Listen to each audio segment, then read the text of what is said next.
Allah ingatkan kita tentang bagaimana perhatian tentang generasi akhir zaman. Walastaladina law taraku min khalfihim dzurriatan di'afan khafu 'alaihim falyattaqullaha wa yaqulu qawlan sadida. Hendaklah takut kepada Allah orang-orang seandainya meninggalkan di belakang mereka dzurriatan di'afan, anak-anak yang lemah, yang mereka khawatir terhadap mereka. Salah satu peringatan Allah pada orang tua, wahai orang tua, jangan sampai kalian fokus bagaimana mengejar supaya bisa menyicil fire, ya. Jangan sampai mengejar yang namanya punya rumah minimalis sampai maksimalis, tapi lupa bahwa anak kalian dididik menjadi generasi yang lemah. Tentu lemah di sini bukan lemah sekedar yang namanya lemah secara fisik, ya. Anak saya lemah, Ustaz, disuruh ngangkat barbel 3 kilo gak mampu, bukan. Lemah disuruh angkat lemari, bukan. Lemah di sini adalah terkait dengan lemah karakternya yang kita khawatirkan.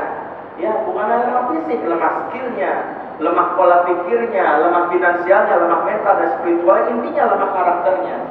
Makanya anak-anak yang lemah ini cenderung adalah karakternya, psikologisnya kematangan terhambat.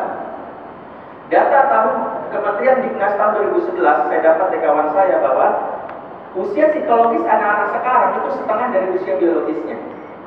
Artinya apa? Kalau kita dapati ada anak sekarang berumur 24 tahun, usia psikologisnya kurang lebih 12 tahun.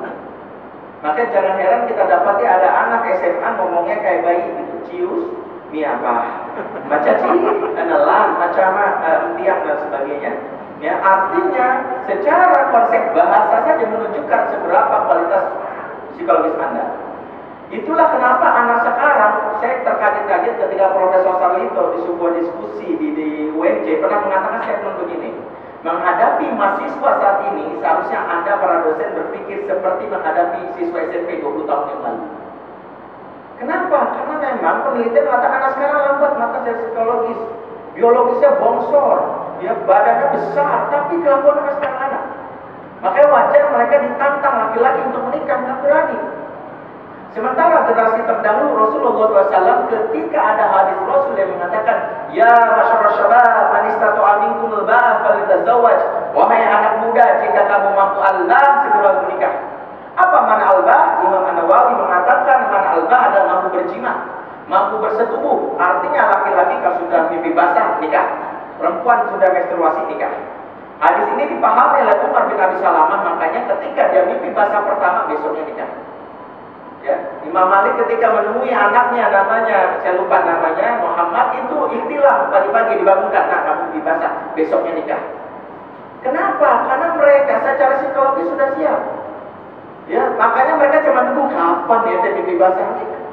Makanya orang suuzon gambar Rasul yang mengatakan Rasul pedofil karena berpikir Rasul ini kayak Aisyah umur 9 tahun. Karena pandangannya 9 tahun dengan 9 tahun anak sekarang yang masih gendong boneka Barbie, iler masih netes, belek masih nampak, ya, masih suka pakai celana cingkrang, bolong dan sebagainya. Sementara Aisyah di umur tersebut dan riwayat sebutkan sudah hafal minimal 1200 hadis. Artinya bahwa kita mengalami kemerosotan psikologis. Makanya kita dapati sekarang banyak laki-laki sudah mimpi basah sampai kuyup dari nikah. Maaf nih kalau ada yang tersindir. Maksud saya kenapa? Belum usia, karena memang lambat ini ya. Ya, walaupun saya husnuzon aja sebagaimana Imam Ahmad nikahnya umur 40 tahun. Kenapa nikah umur 40 tahun? Karena dia berpikir saya akan nikah sudah hafal Quran dan hafal 1 juta hadis. Kebetulan umur 40 tahun sudah hafal 1 juta hadis. Makanya kalau ada anak muda sekarang melambat nikahnya mungkin lagi hafal 1 juta hadis. Mungkin sudah 580.000 sekian ya. Jadi kita tunggu saja ya. Nah, ada di sini, ada ya. Maaf nih kalau agak nyakitin hati. Habis ini nggak diundang juga bodo amat ya. Ya. Cikal bakal akhirnya muncullah generasi ini yang kita dapati ya, alay. Ini sudah lama. Alay ini istilahnya itu anak melayang. Lawannya api. Api itu anak gravitasi. Kenapa alay melayang? Karena gampang ditiup angin, ikutin tren, diajak ke kanan ayo, ke kiri ayo, karena nggak punya gravitasi. Makanya alay itu mengikuti apa kata orang. Ciri anak alay itu cuma 2 Bu. Kalau ditanya kamu mau makan mie ayam apa bakso, terserah. Mau ikut mama atau ikut papa, terserah. Mau pakai baju biru atau kuning, terserah. Ya, yang kedua kalau ditanya tadi di sekolah acaranya gimana, ya gitu deh. Terserah dan ya gitu deh, ada yang dikasih kealayan. Makanya kalau ada senior udah tua, udah ngomongnya masih kayak gini, ini alay aku, alay senior. Ya. Terserah dan ya gitu deh. Tidak sesuai dengan asas dari Islam yang mengatakan kepada para umatnya la'allakum tatafakkarun, la'allakum ta'qilun. Kamu berpikir. Itulah perintah Allah. Anak alay tidak berpikir, makanya ikutin kata tren. Jangan heran mereka sholat rajin, maksiatnya juga jalan. STMJ. Perasaan tadi pagi mereka rajin zikir, la ilaha illallah, malamnya ajib. Sama. Alay itu nggak peduli, ikutin kata trennya. Ya, makanya gampang dipengaruhi. Gampang apa kata orang, yang ikutin budaya dan sebagainya. Itu yang dulu kita pahami anak alay. Dan saya banyak temukan anak ini. Makanya mereka prinsipnya lebih memilih beramai-ramai dalam kemaksiatan daripada sendiri dalam kebenaran. Ada seorang anak di bangku, seorang tua dia bilang, kamu jangan nonton film porno dan sebagainya. Tiba-tiba ada pelapor dari sekolah, orang tua ngomelin, kamu udah mama bilangin. Apa jawaban anak ini? Habis kalau aku nggak nonton, aku nggak ditemenin. Anak sekarang itu takut sendiri dalam kebenaran. Makanya mereka lebih memilih beramai-ramai meskipun dalam kemaksiatan. Dan ini juga bakal alay. Yang kedua, cabai-cabean ini lagi tren, ya. Kalau cowok terong-terongan, ya. Kalau bencong terong dicabein, ya. Terong balago, ya. Cabai-cabean ini anak perempuan khususnya yang tiap malam keluyuran, ya. Mereka mempersilahkan siapapun jamaahnya. Ya, saya sempat melakukan investigasi sampai seminggu, ya, ke komunitas geng motor, ya. Kebetulan sering nongkrong di depan Masjid Atin Taman Mini dan pintu 1 Taman Mini itu kalau Sabtu malam itu mulai jam 10 sampai subuh ya saya rame di sana. Ada beberapa perempuan di sana. Masuk saya juga gabung ke beberapa klub sepeda, klub fiksi ya, tahun 2010. Saya mencoba melihat komunitas ini dari sevel Pancoran biasanya jam Jumat malam, terus mereka sampai pagi naik genjot sepeda di Roti Bakar Edi Blok M. Ya, biasanya nongkrong di Topas Cafe. Saya juga masuk ke komunitas ini untuk mengetahui anak-anak ini. Nah, cabai-cabai ini saya tanya ke mereka, karena mereka juga punya istilah baru ya. Setelah cabai-cabai ada jamur itu jaga di bawah umur. Ya. Habis jamur itu ada jagung bakar itu jablay tanggung bisa diajak ke kamar, ya. Bisa dilihat dan sebagainya. Paham? Itu banyak, ya? Paham nih, jangan nikmat jagung bakar, ya. Cabai-cabai itu ada dua, kata mereka, ada cabai merah, ada cabai hijau. Ya, ini sisanya cabai busuk yang saya masukin ini. Cabai merah itu adalah anak perempuan yang tubuhnya rela dijamah, ya, asal oleh lelaki yang keren, beken, dikenal sebagai artis, ya, untuk eksistensi sosial. Makanya dicium sama ini, diupload di Twitter atau Facebook, bangga, gitu, gua dong, dicipok sana sini, ya, dan sebagainya. Ya, makanya salah satu obrolan mereka kalau saya diskusi mereka tuh mimpi banget bisa ditidurin sama anak Dani. Ya, anak Dani itu lagi jadi buah bibir di kalangan para ABG alay ini. Ya, mereka pengen banget kalau bisa dihamilin sama anak Dani. Yang kedua ada cabai hijau. Kalau cabai hijau ini yang rela dijamah tubuhnya oleh perempuan ini sekadar untuk bisa dibeliin pulsa, ya, atau dibeliin BlackBerry meskipun second, ya, bekas keinjek buat melempar anjing nggak apa-apa. Yang penting pinnya asli nggak KW, kalau KW pinnya depannya 7 kan gitu. Ini pin BBM KW kan gitu. Nah, ini adalah obrolan mereka. Maka mereka kalau kita pahami mengalami yang namanya luar biasa. Kenapa ini terjadi ketika kita bahas? Ya, kenapa munculnya fenomena cabai-cabean ini? Bahkan saya waktu ngisi tablik akbar malam tahun baru, saya itu pakai motor ya, kalau pakai mobil bunuh diri malam tahun baru mobil. Ketika saya naik motor jam 2 malam masih saya temukan perempuan terus sama cowok yang dia jelas-jelas bukan malam yang masih ABG dan sebagainya itu keluyuran malam. Pertanyaannya di mana ayahnya? Saya berani mengatakan ini, ayah yang membiarkan anak wanitanya keluyuran malam-malam dengan lelaki bukan mahram, hisabnya paling berat di akhirat. Ini luar biasa. Dan memang sebagian besar anak cabai-cabean ini itu semua bermula dari kegagalan ayah di usia 0 sampai 5 tahun. Jadi penelitian mengatakan anak wanita yang tidak dekat dengan ayahnya umur 0 sampai 5 tahun cenderung mudah jatuh ke pelukan lelaki lain di luar remaja. Walaupun baru kenal 3 hari di Facebook, baru dipuji sedikit, ya, wajahmu memalukan duniaku, malikum, kelopak gitu, langsung dia mau diajak ketemuan, langsung menyerahkan perawanannya. Dan kenapa? Karena tidak dekat dengan sosok ayah. Bahkan anak wanita yang tidak dekat dengan ayahnya di usia dini, kalau dia menikah, dia ribut dengan suaminya, dia cenderung memilih menggugat cerai suaminya. Maka sekarang ada fenomena 75% wanita menggugat cerai suaminya, dan ini data dari Kementerian Pendidikan Agama di Dinas Maka ini bermula dari ketiadaan sosok ayah di masa kecil di wanita ini. Silakan buktikan. Ya, ini waktu saya masih kuliah di Malaysia dan ini kajian tentang bagaimana sosok ayah mempengaruhi bagaimana sikap wanita. Perhatikan para ibu, para bapak, kalau wanita tidak ada sosok ayahnya, dia akan berpikir semua lelaki itu brengsek. Karena bermula dari orang paling saja tidak berjalan perhatian sama dia. Ya, makanya apa yang dibutuhkan dari anak wanita itu oleh ayahnya? Dia ingin kalimat yang menggantungkan diri dia kepada ayahnya. Itu kalian mengatakan, nah, belahan jiwa ayah. Ayah tidak rela tubuhmu dipegang oleh laki lain. Sungguh tidak ada satupun lelaki yang mencintai kamu selain ayah. Kalau ada yang mengganggu kamu, ayah ganggu lagi itu orang. Ada yang menyakiti kamu, 2 kali lipat ayah sakiti itu orang. Bahkan kalau ada yang membuat kamu terhina, ternoda, ayah kejar orang, kalau perlu ayah bunuh. Mungkin terdengar sadis, tapi bagi anak wanita kalimat ini membuat dia tidak bisa lari kemana-mana, membuat dia berasa bahwa dia punya sosok ayah. Tapi betapa sekarang ayah ada dan ayah tiada. Mereka merasa sudah yatim sebelum waktunya. Dan ini yang akan kita bahas. Oke. Makanya, dan kita merasa bahwa tantangan di luar inilah yang menjadi perhatian kita.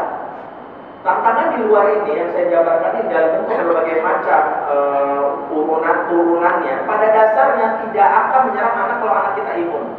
Selama ini orang tua fokus kepada tantangan luar, lupa bahwa anak kita sebenarnya adalah nggak punya imunisasi.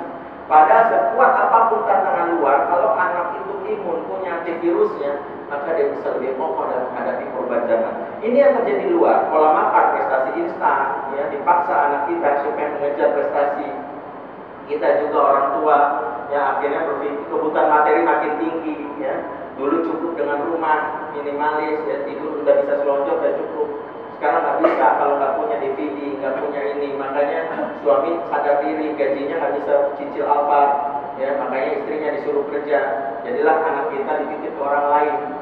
Ya, apa yang terjadi akhirnya banyak anak yang lebih banyak dititip ke orang lain. Mohon maaf sekali, kita banyak merasa sudah tahu bahwa anak itu titipan dari Allah. Tapi kenapa kita titipin lagi ke orang lain?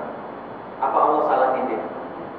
Kalau itu Allah salah titip, padahal kita bilang anak itu titipan dari Allah. Wah, kalau gitu Ustaz, berarti nggak boleh nitip anak pembantu. Saya bilang boleh saja. Tapi kalau terlalu sering, jangan salahkan. Kalau anak udah gede, doanya beda. Rabbi firli wali qadimati warhamha kama rabbani shaghira. Ya Allah, bilang dosaku dan dosa pembantuku. Sehingga dia karena ia mengasuhku di waktu kecil. Jujur, kalau anak ini cerdas, dia akan berpikir kata Rabb ini maknanya merawat, mengasuh, menjaga dan mentarbiyah. Tapi dia merasa, bapak ibunya merasa nggak ngasuh gue deh, nggak menjaga gua waktu kecil deh. Perasaan itu menjaga tuh mbok, kakek, neneknya. Doa harusnya berbalik sama orang ini.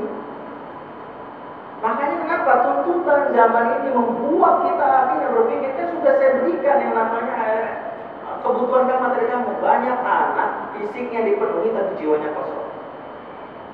Ya, akhirnya banyak ibu yang memberi ASI tidak lagi dengan sunnah. Apa itu? Banyak ibu berpikir yang penting kan sudah saya kasih ASInya full 2 tahun. Tapi cara ngasihnya gimana tuh? Pakai botol. Apa yang terjadi? Anak dikasih ASI pakai botol tapi belai sentuhannya nggak ada. Jadilah fisiknya tumbuh gosong tapi jiwanya kosong, nggak pernah dibelai. Makanya Ibnu Qayyim dalam kitab Tuhfatul Maulud memberikan sebuah statement kepada para ibu di halaman di bab 16. Apa kata beliau? Jika ASI seorang ibu berhenti sebelum anak 2 tahun, maka hak anak untuk bermain dengan puting ibu tidak boleh dilarang. Kenapa? Karena di fase emotional bonding, ikatan batin. Kalau ibu hanya berpikir yang penting sudah dikasih susunya, tapi cara ngasihnya nggak pernah dipeluk, nggak pernah dibelai, sudah besar anaknya jadi jalan, jarang dibelai. Maka ibu, ya mohon maaf saya ngomong nih, itulah kenapa sesibuk bekerja, maka ibu tetap tanggung jawabnya adalah kalaupun dikasih susu formula tetap dipeluk dan dibelai. Dan mohon maaf para ayah jangan cemburu dulu ya. Memang ini bagian data anak selama 2 tahun ya. Inilah harus dipahami. Bukan materi teknologi digital semakin pesat ya. Bisnis syahwat semakin merajalela ya. Belum lagi ya, saya tahu Kementerian Kominfo sudah melakukan usaha luar biasa ya. Dulu kita peringkat 2 internasional ya setelah Swedia ya. Sekarang nggak tahu, nah mudah-mudahan nggak naik kelas ya. Sampai malah bangga naik kelas ya. Mudah-mudahan kita turun kelas ya. Berikut tadi peredaran narkoba, dan ini masalah yang lumayan besar dan sebagainya. Belum lagi kasus bagaimana kasus pelecehan seksual, predator seksual yang sekarang banyak ya dialami oleh anak-anak, dilakukan oleh gurunya, oleh saudara kandungnya, oleh ayahnya bahkan. Nauzubillah, betapa kita menghadapi ini dengan masa pengerian. Tapi kalau kita yakin bahwa kita punya ilmunya, mudah-mudahan Allah selamatkan kita dari musibah yang menimpa kita. Sementara yang ingin saya bahas di sini itu tantangan di luar. Tantangan di luar ini tidak akan bermasalah kalau tantangan di dalam itu kita kuatkan. Maksudnya apa? Anak kita berikan imunitas. Di luar serusak apapun virus banyak penyakit, kalau anak ibu nggak masalah. Jadi masalah kita fokus di luar, ternyata anak rapuh di dalamnya, sehingga gampang kena penyakit. Dan ini banyak penyakit psikologis yang muncul. Nah makanya untuk itu kita bedah apa sih kondisi anak kita di era modern ini. Kenapa mereka sekarang jadi senang main game online dan sebagainya? Kenapa mereka gampang ditarik kepada peredaran narkoba dan sebagainya? Makalah ini dipaparkan oleh Profesor Malik Badli waktu saya kuliah di Malaysia, dan disampaikan juga oleh beberapa profesor di workshop keayaan Konferensi Ayah Internasional Singapura tahun 2013 bulan Juni, dan saya sempat hadir di dalamnya. Ya. Pertama, anak kita mengalami kondisi disebut dengan bor itu jenuh. Ya, jenuh ini dimulai dari pola hidup dari kecil tidak berubah. Dari kecil sampai remaja polanya selalu bangun tidur, terus mandi, tidak lupa menggosok gigi. Maaf ibu, pola ini kalau awal-awal indah terasa, tapi kalau lama-lama bosenin juga. Ya, ibu boleh saja ibu mengatakan bahwa ibu doyan bebek goreng, tapi saya kasih full 30 hari bebek goreng dari pagi sampai sore. Nah di akhir bulan saya kasih tawarkan ini bebek goreng, ini ikan asin, ibu pilih mana? Ikan asin. Bukan berarti ikan asin ini rasanya lebih enak, tapi karena 30 hari itu saya bosan banget makan bebek, akhirnya saya beli ikan asin. Maka ketika ada orang di luar atau anak kita melihat orang lain yang perasaan cakupan mamanya, perasaan bapaknya jauh banget kayak langit sama sumur, kenapa dia dekat banget sama nih cowok, padahal ini muka jelek banget, mohon maaf, bapaknya memang ganteng kayak Budi Herlino tapi membosankan. Ya, makanya anak kalau malam pilihnya Tukul sama Sule. Ya, bukan meragukan kegantengan ayahnya, tapi ayahnya polanya sudah jelas. Kalau pagi selalu tuh bangun tidur udah tanya PR udah belum. Ya, setelah itu ayahnya buru-buru berangkat ya, melihat jam dinding, hati sudah ke kantor, tangan ke muka anak, mengucap salam buru-buru, Assalamualaikum. Ya, habis itu pulang selalu bertanya standar, Assalamualaikum, PR udah belum. Bayangkan anak banyak masalahnya setiap hari yang ditanya PR kalau nggak makan. Ya, ini kan hal yang sangat dibenci oleh anak. Perasaan PR dewa banget nih bagi orang tua. Ya, pembantu nanya PR, supir antar jemput nanya PR udah belum. Ya, perasaan orang tua nanya PR, jiwanya nggak disapa. Padahal anak di sekolah masalahnya banyak, kenapa yang tanya PR? Kan kita nggak tahu anak di sekolah habis diledek sama temannya, pulang dikejar-kejar anjing, bentuk tiang listrik, injak kayak kucing, dicium bencong, dipalak preman, dicolek nenek-nenek, ketiban tiang listrik, dan keserempet mobil, dan macam-macam. Terus kita tanya PR udah belum? Kan sakit hati. Kenapa nggak cara Rasulullah? Rasulullah kalau ketemu anak nanya dua, sebabnya gimana kabar pagi? Yang kedua adalah nanya hobinya. Ada seorang anak namanya Abu Umair, pelihara burung pipit namanya Nubair. Apa kata Rasulullah? Ya Abu Umair, apa ada Nubair? Wahai Abu Umair, gimana kabar burung pipitmu? Anak akan tertarik cerita kalau kita tahu kita nanya hobinya. Dia lagi main futsal tadi. Tadi futsal gimana? Siapa yang golin? Aku dong ya, aku. Dia akan cerita. Tapi kalau mulai dari PR, mulai dari sesuatu itu, perhatikan anak akan berpikir, wah senang. Dan ini yang dialami anak kita. Makanya anak sudah tahu rundownnya. Sudah kebaca nih. Nih, pokoknya tanggal 26 ya deh sekarang nih. Pasti nih bapak mau ibu lagi berantem nih. Yang ngurusin nih beras masih ada apa enggak? Kan sudah baca polanya nih. Pasti udah mulai diterang. Dia udah tahu. Fungsi ortu lebih banyak timer. Bayangkan bangun tidur anak ditanya adalah tugasnya. Ya bangun tidur tiba-tiba PR udah belum? Jam 7 jangan lupa ya nak, nanti dijemput sama Pak Hasan. Jam 8 nanti kamu hafalan Quran. Jam 9 nih, jam 10 rundown timer. Yang dibutuhkan pagi hari adalah partner dan entertain, bahkan motivator. Apa sih yang harus kita lakukan kalau anak pagi-pagi? Rasulullah mencontohkan kalau setiap pagi, setiap kamu sholat subuh, pertanyaan Rasulullah sama sahabat itu adalah ahadu minkum barihatur ruqyah. Siapa di antara kalian yang mimpi indah semalam? Ini Ini menjadi pelajaran kalau kita ingin bertemu anak pagi-pagi nanya, semalam mimpi apa nak? Karena dari mimpi Rasulullah memberikan motivasi atas mimpi apapun. Ibnu Abbas pernah cerita, ya Rasulullah, aku bermimpi melihat langit terbelah dan aku naik ke atasnya.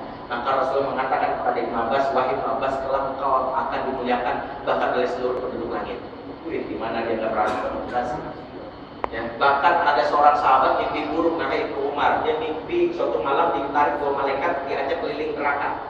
Kemudian dia ditarik dari neraka dan dia menangis ketika bangun. Ketika Rasulullah mendengarkan mimpi ini, apa kata Rasulullah? Ni'ma abdu Ibnu Umar idza kana salatul lail. Sebaik-baiknya hamba adalah Ibnu Umar jika dia rajin sholat malam. Setelah itu Ibnu Umar mengatakan, saya setelah itu tidak pernah meninggalkan sholat malam sampai wafat. Artinya kalau pagi dibuka dari kalimat mimpi apa, nah, ya aku mimpi dikejar-kejar anjing. Kan sekarang positif, wah sebentar lagi kamu mati, nah jangan gitu. Wah, tulang kamu digigit, ya bakal jangan. Nah, anjing saja kejar kamu, apalagi kesuksesan. Insya Allah kamu jadi orang sukses, kan gitu ya. Jadi memang kata Ibnu Sirin dalam kitab Hujjah Kabir yang ditulis oleh Imam Tabrani, apa kata beliau? Jika seorang manusia tidak mampu menampilkan mimpi karena tidak semua orang punya ilmunya, maka wajiblah dia berkata positif atas mimpi yang didengarkan oleh orang lain dan dari orang lain kepadanya. Jadi setiap mimpi apapun, kalau kita nggak punya ilmunya, tafsirkan kalimat positif. Karena kata Muhammad bin Sirin, mimpi itu seperti burung menjatuhkan ke bawah. Kalau di bawahnya itu adalah air, dijatuh ke air, di bawahnya itu adalah lantai, jatuh ke lantai. Maka belajarlah untuk berkata positif di pagi hari untuk anak. Dan ternyata anak yang jenuh itu adalah penyebab pertama pelaku penyimpangan anak. Kalimat ini saya dapat statementnya waktu saya ikut kursus penanggulangan pornografi dari seorang Profesor Dr. Donald Milton. Beliau adalah ahli penanganan pornografi internasional. Ya, suatu hari dia mengatakan begini. Setelah saya mengunjungi berbagai belahan negeri menterapi anak-anak pornografi, narkoba, termasuk kecanduan yang lain, saya dapati satu fakta bahwa anak yang kena korban pornografi bukan anak yang nggak pernah sholat, bukan anak yang nggak pernah ke gereja kalau dia non-muslim. Saya dapati fakta bahwa anak korban pornografi termasuk narkoba adalah anak yang bisa jadi rajin sholat tapi hidupnya bosan. Bosan adalah pintu pertama perilaku penyimpangan anak. Saya coba keep ini dulu. Saya berpikir belum saya terima 100% kalimat ini. Ya karena ini informasi dari non-muslim. Kita coba sortir. Suatu hari saya diminta menjadi konsultan sebuah lembaga tahfiz Quran di daerah Bekasi. Ya, kemudian ditonton oleh muslimnya, Ustaz sampai panik dia. Tolong datang, kami ada masalah. Saya bilang kenapa? Ini Ustaz, shock kami.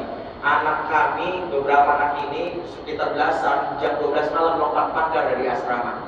Terus mereka nyari warnet yang 24 jam. Terus anak-anak ini buka main game online dan buka situs porno. Dan habis itu masturbasi bersama. Nggak masuk nalar kami, Ustaz. Kok bisa ada anak kami yang kami ajarkan sholat dan sebagainya? Kok bisa melakukan ini? Saya berpikir pendapat dari Dr. Donald Milton ini mungkin ada benarnya. Anak ini sholat, baca Quran, tapi hidupnya bosan karena pola di beberapa sekolah boarding itu adalah selalu bangun tidur terus mandi tidak lupa besok ini. Hiburannya nggak ada, muslimnya galak, kasar dan sebagainya. Bagaimana mungkin anak-anak ini merasakan mereka nalurnya butuh hiburan? Itulah kenapa Rasulullah dan sebuah hadis mengatakan saatan, sejenak-sejenaklah. Ada kalanya kalian serius, ada kalanya kalian harus bercanda bersama keluarga. Itu lakukan Rasulullah. Makanya inilah dialami oleh anak. Makanya hiburan bagi anak itu ibarat makanan. Kalau nggak kita kenyangkan itu di rumah, mereka cari jajanan di luar. Jadi kalau ada kecanduan PS atau sejenisnya, sebenarnya lagi teriak sama bapak ibunya, boy, gua lagi bosen nih, rasanya di rumah gitu-gitu aja. Mama masak 20 tahun, masak tempe, dia tuh bentuknya kotak aja. Udah kotak gosong dikit, kotak gosong kan gitu terus. Saya nggak tahu ibu emang masak tempe harus ada SOP-nya harus kotak. Kalau nggak kotak, ibu akan dicabut surat izin memasaknya oleh chef yang namanya Magnus itu. Kan enggak. Kan ibu boleh saja variasi bentuk tempenya itu dibikin segitiga, huruf anak. Anak itu dia nggak peduli yang namanya rasa. Makanya jajanan sekolah itu rasanya ancur-ancuran, tapi bentuknya mereka lihat. Makanya kenapa harus variasi? Ya kalau anak pengen sahur yang menarik, kita bikin tempe gorengnya itu kita bikin, jangan tempe kotak lagi.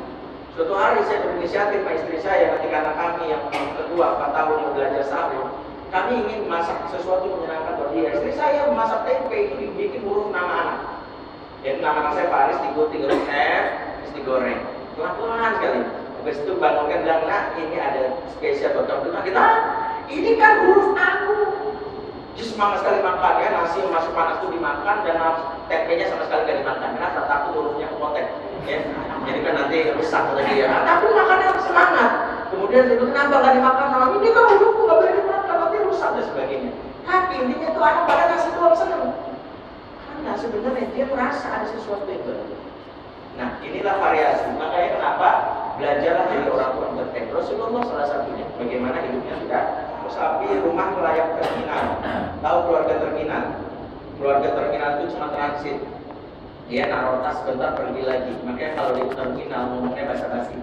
Ya kalau ketemu terminal gitu, mau mana mas? Mau ke Tangerang. Itu mau mana? Mau Kampung Rambutan. Ngapain Kampung Rambutan? Bentar-bentar bisa lewat Sumatera dulu. Makanya orang kalau di keluarga terminal ngomongnya itu nggak pernah lama, nggak pernah rapat. Karena nggak ada orang yang rapat di terminal kecuali petugas terminal. Ya makanya kalau pertanyaan keluarga terminal gitu, adik makan udah belum? PR udah belum? Udah. Ayah besok kan aku ada pentas seni Islamnya, bantu aku dong ya bikin besok dramanya tampilin apa ya? Nanti aja deh, ayah repot ya nanti. Begitu. Ya istri tanya, saya iuran telepon dari bayar, iuran TV dari bayar udah. Mas anak kita habis ini mau ke SD atau pesantren? Nanti aja deh, aku nggak sempat. Makanya nggak sempat rapat di keluarga terminal. Itu menyebabkan anak sekarang mengalami bicara basa-basi. Sekarang kau boleh jujur, banyak anak para ayah yang tidak tahu kapan pertama kali anak lakinya mimpi basah. Kecelakaan sejarah menurut saya. Karena Islam itu membahas pertama kali atau haram kesucian. Tapi banyak ayah dulu anaknya sholat pagi-pagi. Dia pengennya anaknya rajin sholat ke masjid. Bangunan. Ayahnya nggak tahu anaknya lagi mimpi ketemu jubek. Mimpi basah. Kemudian suruh sholat subuh, ayahnya bangga, anaknya nggak mandi junub. Sah nggak sholatnya? Enggak. Ini berlangsung selama 3 tahun karena anak baru tahu mimpi basah itu mandi junub di kelas 2 SMP. Anak kurikulum kita membahas itu kelas 2 SMP. 3 tahun si ayah menanggung dosa. Kenapa? Karena anak nggak tahu mau ngomong apa. Mereka dipapar di TV itu informasi tentang sodomi. Sementara kita anak mau ngomong ini reaksi kita cuma 3. Ngomong itu sentil. Ya. Atau yang kedua mengalihkan perhatian. Ada kupu-kupu. Gitu. Kupu-kupu terus ada iya itu kupu-kupu itu sodomi apa? Bentar ada kupu itu semua. Anak kan tahu itu kupu-kupu itu pembawa itu kucing itu sodomi apa. Yang ketiga nih bahaya. Kadang-kadang jawabnya adalah ngasal. Yang penting anak berhentikan dulu. Dari seorang ibu ketika tanya, "Mak, kondom apa?" "Kondom itu obat sakit kepala." Makanya suatu hari anaknya inisiatif, ibunya lagi sakit datang ke warung, "Bu, beli kondom, kenapa? Mamaku sakit kepala." Kan gitu ya. Bahayanya ya, jangan sampai justru ini menjadi hal kan. Akhirnya karena jiwa sepi amat mudah dibunuh oleh siapapun. Ingat, kesepian itu bukan siapa yang orang itu, siapa yang hadir di situ lah menjadi ini. Ya. Karena kalau sepi itu jin aja bisa masuk, kan gitu. Apalagi anak jiwanya sepi, dia nggak peduli siapa yang nemani saya sepi. Ketika kita bilang, kamu nggak boleh gitu, kata temanku nggak gitu. Bayangin bapak ibunya dikalahkan apa temannya baru kenal 3 hari. Kenapa? Karena temannya hadir di saat dia lagi kesepian. Oke. Yang berikutnya angry. Angry itu anak gampang marah atau takut, ya makanya berpikirnya pakai batang otak atau otak reptil. Responnya cuma 2, kalau nggak flight, fight, kabur atau respon spread. Emosional, makanya di jempolnya dikit urusan bisa kuburan sama rumah sakit. Ya. Lalu mau kuburan rumah sakit kan gitu. Ya, kalau saya nanya restoran sebelah mana kan gitu. Ini biasanya reaksi anak-anak yang emosional. Makanya mereka berpikir pakai batang otak. Batang otak itu yang penting kalau diinjak jebret, nggak berpikir dulu. Itu membuat mereka sangat mudah jadi pengaruhi. Kalau sudah tergila-gila fans mereka bisa begitu luar biasa ya. Rajin ibadah tapi tergila-gila sama Noah. Gitu ya. Rajin sujud tapi ngefans sama sujud dan luar biasa.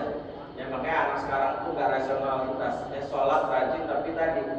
Makanya sekarang tuh kalau aktif di Twitter silakan cek itu ada nama agama Cibi, agama Ceribel. Ya silakan agama CHIBI disambung. Itu bionya begini, fans sejati adalah menjadikan idolanya sebagai Tuhan dan menghamba kepadanya. Nah, terus mereka bikin blogspot namanya tuhanceribel.blogspot.com. Ya, ditampilkanlah profil 7 Tuhannya. Yang sebelumnya Tuhannya 9, yang 2 dikeluarin dari 7. Ya, terus ditampilkanlah kalau azan mereka ganti dengan Cibihu Akbar, Cibihu Akbar. Ya, bahkan mereka bilang bukti bahwa Cherry-Bell itu Tuhan. Bukti pertama, lihat kuping kita bentuknya huruf C. Lihat hidung kita, hurufnya bentuk huruf B, Cherry-Bell. Ini saking gak rasionalnya anak-anak saat ini. Saya penasaran, pengen tahu nih anak ini siapa adminnya. Baru tahu saya kalau adminnya ada 11 orang. Pas saya ngisi pengajian di ATV, kebetulan produser ATV itu datangin saya. Waktu itu saya ngisi program kecil. Nanti saya kata, Kak, yang admin agama Cibi itu anak sini. Maksudnya anak sini apa? Ya kerjanya di sini. Wah, boleh dong saya kenalan, kerjanya apa? Kerjanya PSK. PSK itu penonton studio komersil. Yang dia bagi la itu namanya PSK.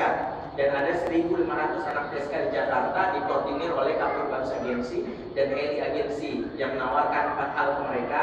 Pertama, masuk TV, yang kedua berkenalan dengan artis, yang ketiga berpeluang jadi artis, yang keempat dibayar 35-50 ribu sekali tampil.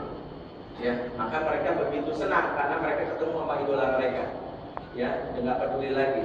Akhirnya saya ketemu anak ini seorang muslimah. Ya, waktu itu habis acara Mama Dede kalau tidak salah, dia nggak tahu acara tabligh akbar atau apa, dia pakai kerudung. Saya dikenalkan, saya tanya, kamu betul yang bikin blogspot agama Cibi ini? Benar Kak? Dengan saya kata, oh gimana? Ada berapa orang? Ada 11, 8 yang muslim, sisanya non muslim. Atau kebalik, saya agak lupa, apa 8 yang non muslim atau 3 yang non muslim. Tujuannya apa? Biar terkenal. Kan kalau di Indonesia mau terkenal bikin yang heboh-heboh. Itu bahasa kami. Ya, makanya ada orang yang sumpah demi Tuhan bener terkenal. Kenapa? Karena sambil gebrak meja. Saya dari dulu sumpah demi Allah nggak terkenal. Karena nggak nampuk presiden kan gitu ya. Kalau mau terkenal bikin yang heboh-heboh. Yang kedua, saya tanya, kamu nggak takut ini kan menggadaikan akidah kamu? Nggak usah takut Kak. Nanti kalau kita terkenal kita tobat. Ya, habis itu muncul agama Cherry-Bell, ditiru ada agama Smash. Agama Smash itu ada syahadat baru. Aku bersaksi tidak Tuhan inginkan Smash. Dan aku bersaksi bahwa Rangga, Rafael, Bisma, Diki, Ilham, Morgan, Reza utusan Tuhan. Ya, mereka bikin kitab suci namanya Smashnia. Ya, di mana lirik lagu Smash dianggap firman Tuhan. Jadi kalau lagi galau baca lirik semangat muda. Kalau lagi patah hati baca lirik pahat hati. Mereka nyebutnya Al-Bahagia. Dan itulah yang dialami oleh anak-anak saat ini. Dan saya melihat sendiri bagaimana mereka begitu mengagumi idola mereka itu di luar nalar. Kenapa? Karena stimulannya ini batang otak. Makanya orang kalau korteksnya udah nggak berfungsi atau otak besarnya nggak berfungsi, mereka respon berdasarkan batang otak. Itu sebuah otak reptil. Ya, kenapa batang otak ini muncul nih? Juga harus pahami. Karena dari dulu sering diancam dan ditakut-takutin. Baik gurunya, baik sama bapak ibunya. Ya, kalau dia terus awas, nanti kamu nih. Awas ya. Anak yang sering diancam dan ditakut-takuti, maka dia stimulan aktifnya batang otak. Makanya gini, kalau ada tetangga kita, teman kita yang latah, ini karena dulu sering diancam dan ditakut-takuti. Ya, ini faktor utama. Yang kedua, desibel suara tinggi, kebiasaan teriak, kamu. Desibel melebihi suara pada anak, khusus anak di bawah 5 tahun, maka menstimulan batang otak. Dan lebih parahnya, setiap bentakan kepada anak, 1 kali bentakan menghancurkan 10.000 sel otaknya. Ya, jadi sekarang silakan hitung dalam 5 tahun berapa kali membentak anak. Itulah kualitas anak sekarang yang akhirnya tidak bisa berpikir cerdas karena bagian tengah otaknya atau otak besarnya itu anus, dan ini ditampilkan oleh salah seorang profesor waktu saya di Singapura. Jadi otaknya itu kenapa anak sekarang dapat lupa? Karena ini. Karena tadi sering kamu dan sebagainya dibentak ya. Makanya orang yang sering dibentak, orang yang sering ini batang otaknya aktif tapi otak besarnya justru nggak jalan. Ya, ini karena stimulan. Oke, berikutnya anak kita mengalami ini stres dan tired. Waktu saya mungkin 5 menit lagi. Berat rata-rata tas anak SD sekarang 9 kilo katanya. 9 kilo mereka bawa ke sekolahan. Itu dari Senin sampai Jumat, pulang full day school, pulang dikasih PR. Kemudian supaya UN-nya bagus, Sabtu Ahad belajar lagi les. Kapan mau bermainnya? Sehingga membuat mereka merasa tertekan. Belum lagi orang tua dan guru yang banyak mengancam. Banyak anak kita itu mengenal agama dengan rasa takut, bukan rasa cinta. Masuk masjid, bercanda keluar. Ini yang sering dilakukan. Sehingga anak taunya Allah itu bukan sifat Ar-Rahman Ar-Rahim. Allah itu maha galak.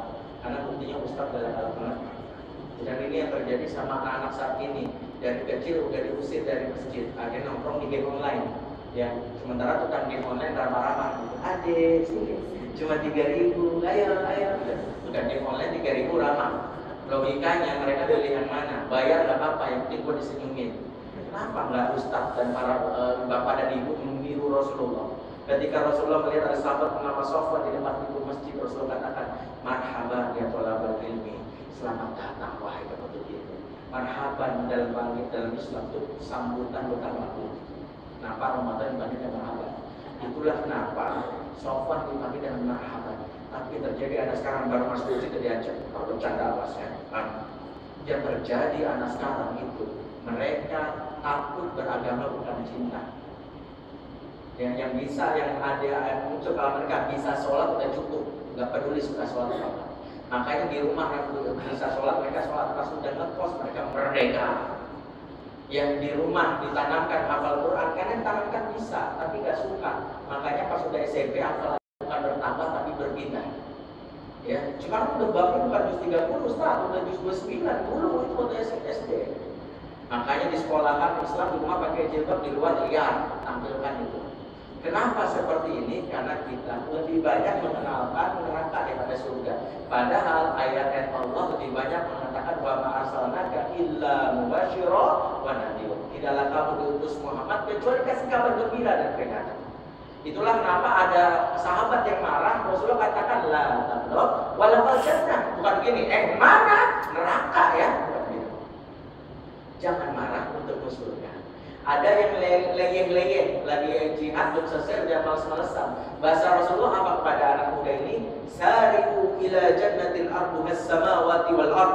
Bersegera kamu menuju surga yang seluas langit dan bumi. Betapa anak ini merasa dimotivasi, bukan diancam, duduk-dudukan neraka, dijemput malaikat Malik, kemudian diancam, dipotong-potong mutilasi, dibilang menjadi 18 kan gitu. Takut anak sekarang. Maka kalau kita menanamkan rasa bisa anak kita tuh nggak matang tapi angus. Makanya mereka tertekan. Anak tertekan tuh cirinya 3. Kita mikir penurut, sebenarnya enggak. Saya bikin anak penurut bukan penurut, sebenarnya tertekan. Anak tertekan tuh cirinya 3. Pertama, gerakannya minimalis. Kalau lagi senam di sekolah, teman-temannya gini, kalau gini, minimalis, karena nggak mau ekspresi. Terus yang kedua, ekspresinya minimalis. Kalau ada guyon yang lucu, yang lain ketawanya gitu, bebas. Kalau dia yang ketiga, matanya tidak berani menatap lawan bicara. Kalau anak sudah tidak berani menatap lawan bicara, tanda hatinya sudah banyak terluka. Jadi juga menjadi perhatian. Ya, kenapa? Karena stres yang ditanamkan, bukan cinta. Oke, berikutnya ini juga cuma 2 ini, maka banyak ayah yang fungsinya kan mesin ATM, didatengin pas kan bisa belanja. Papa, ketek-ketek mata kabur. Dan itu terjadi sehingga membuat Indonesia cepat adalah negeri tanpa ayah. Jadi tanpa ayah itu bukan berarti ayah tidak ada secara fisik, tapi tidak ada ayah secara psikologis. Contohnya di Indonesia, anak mau sampai 2 tahun ibunya ngasuh ya Bu. Kemudian masuk playgroup, guru TK, ibu-ibu, playgroup ibu-ibu atau bapak-bapak? Ibu. Masuk TK, guru TK, ibu-ibu, bapak-bapak? Ibu. Masuk SD kelas 1, kelas 2, ibu atau bapak? Ibu. 0 sampai 7 tahun ini usia dominan, usia golden age, tapi lebih banyak stimulan ibu. Sehingga mohon maaf, anak kita diceritakan kisah heroik tapi nggak nyambung. Karena yang kisah heroik Umar cerita ibu. Anak-anak ibu dulu cerita Umar yang gagah. Ini cerita gitu, tapi itu ibunya jalan lambai. Umar kayak ibu Tina. Kan kalau Umar tahu dia tersinggung. Siapa cerita Umar? Bapak-bapak ini. Karena kalau cerita Umar harus dilihat tuh otot bicepnya, rahangnya, dan sebagainya. Ini Umar kan. Maka anak laki-laki kita, menurut data BKKBN, 75% sekarang anak kita karakternya kebaci-bacian. Karena bapaknya nggak mau terlibat. Sehingga bapak, mereka kalau marah mengkopas secara ibu. Kan laki-laki memang tradisinya otaknya itu kalau ngomong kan singkat. Cepat, jalan, diam, sudah jalanin. Maka ibu, mohon maaf, ibu SMS panjang-panjang ke suami, dijawab, oke. Sip. Yes, ini memang tradisi laki-laki di turun-temurun begitu. Tapi ada anak laki-laki, ya, dia TK kehilangan sendalnya, dia ngomongnya bisa kayak perempuan. Dia marah perempuannya, ibu gimana sih? Karena sudah sendal itu dan tulisannya jadinya hilang.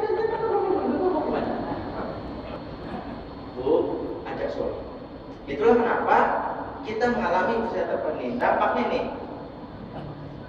dan 75% keberadaan ayah itu mempengaruhi perilaku seksual. Anak laki-laki kalau nggak ada ayahnya cenderung feminim dan jadi gay. Anak perempuan kalau tidak ada ayahnya cenderung jadi lesbi, cenderung jadi tomboy dan lesbi. Ini saya membina komunitas gay, ya. Alhamdulillah saya masih normal ya, jangan suzon dulu, ya. Jadi jangan ada yang nembak saya hari ini ya.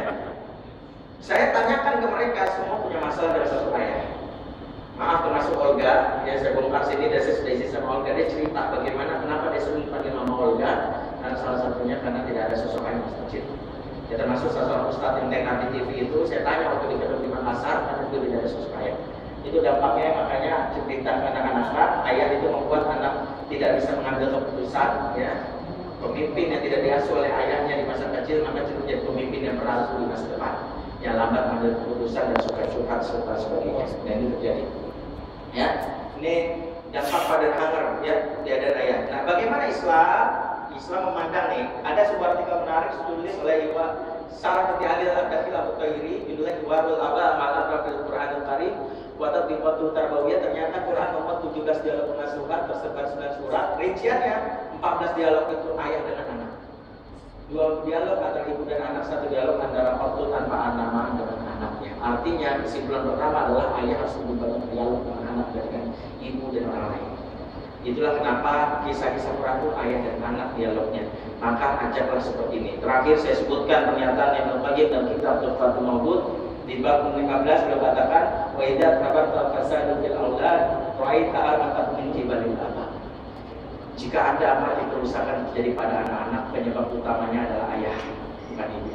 Karena kata beliau nasab seorang anak menunjukkan kepada siapa Allah meminta pertanggungjawaban. Para ayah ketahuilah anak seperti kita. Maka di zaman dulu kalau anak bandel bapaknya dipanggil. Dan di akhirat kita juga yang ditanya. Sekarang terbalik, ibunya yang dipanggil. Pada nasabnya adalah kita.